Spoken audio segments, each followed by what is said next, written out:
அடுத்து வட்டத்தின் ஆரம் 1 சென்டிமீட்டர் அதிகரிக்கும் பொழுது வட்டத்தின் பரப்பு 66 சதுர சென்டிமீட்டர் அதிகரிக்கிறது. புதிய வட்டத்தின் பரப்பு காண்க. ஸோ இப்போ இதில் பார்த்தீங்கன்னு வச்சுக்கோங்களேன், இங்கே ஒரு சர்க்கிள் இருக்குது, இது வந்து சம் ரேடியஸில் இருக்குது.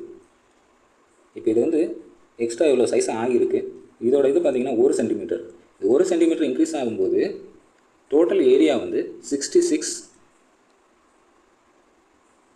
சென்டிமீட்டர் ஸ்கொயர் வந்து இன்க்ரீஸ் ஆகுது.